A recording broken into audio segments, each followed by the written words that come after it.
눈을 의심하게 하는 기사가 일본에서 보도되었습니다.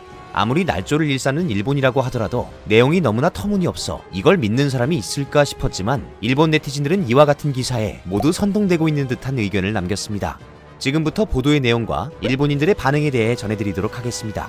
일본의 온라인 매체 데일리 신조는 한국의 총선 결과 민주당이 300석 중 180석을 획득하는 대승을 거두었다고 보도하며 문재인 대통령이 반일 정책을 더욱 밀어붙일 것으로 보인다고 전했습니다. 그러면서 민주주의 국가가 맞는지 귀를 의심하게 하는 놀라운 반일법이 한국에 가득하다고 덧붙였습니다.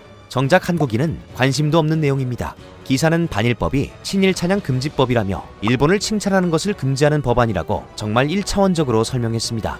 아직 국회에서 통과되지는 않았지만 한국 정치권에서 법안을 통과시키려고 로비 활동을 활발하게 하고 있다고 말하며 진짜 어마어마한 나라다라고 상황을 비꼬았습니다. 실제로 한국의 광복회에서는 친일 찬양 금지법 제정을 추진하고 있습니다.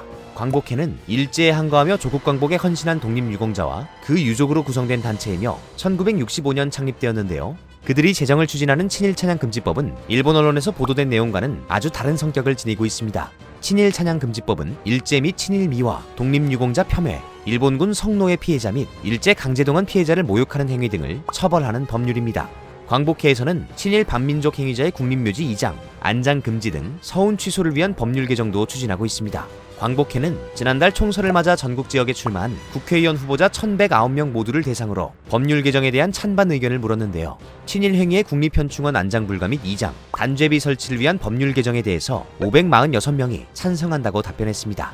독립유공자 및 일본군 성노예 피해자 등 모욕 행위 처벌을 위한 친일 찬양 금지법 제정에 대해서도 546명이 찬성한다고 답변했습니다. 광복회의 김원웅 회장은 친일 청산 없이는 국민화합과 통합이 불가능하다며 법 제정에 대한 견고한 의지를 밝혔습니다. 하지만 일본에서 보도된 기사에서는 이러한 상세한 사실들을 찾아볼 수 없었습니다.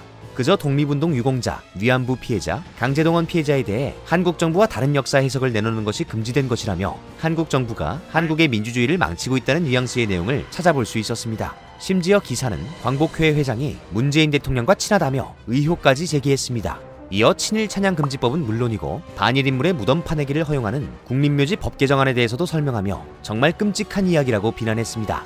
해당 기사의 일본 네티즌들은 뜨거운 반응을 보였습니다. 이런 법이 있으니 진실을 말할 수 없는 것이 당연하다. 한국인에게는 사실보다 자신들의 가상이 훨씬 중요하다라는 댓글은 무려 26,000개가 넘는 공감을 얻었습니다.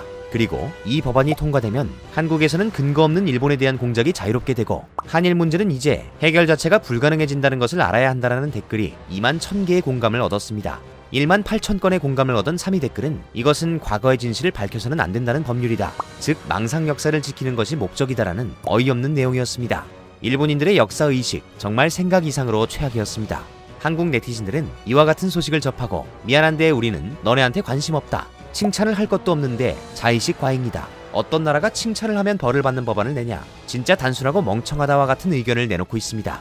실제로 독일이나 프랑스, 벨기에 등은 나치 찬양을 반인륜 범죄로 처벌하고 있는 것인데요. 만일 한국에서도 마찬가지로 일제시대를 찬양하는 것에 대해 처벌을 하게 되더라도 일본이 이에 대해 맞다 아니다 비판을 할 수 있는 권리는 전혀 없지 않을까요? 객관적이고 이성적인 사실을 보도하기는커녕 날조를 하며 선동을 하는 일본의 언론 수준이 어느 정도인지 터무니없는 기사의 내용을 그대로 흡수하는 일본인들의 수준은 어떠한지 또 한 번 잘 깨닫게 되었습니다. 오늘 전해드릴 소식은 여기까지입니다. 마지막까지 봐주셔서 정말 감사드립니다. 지금까지 로버튜브였습니다.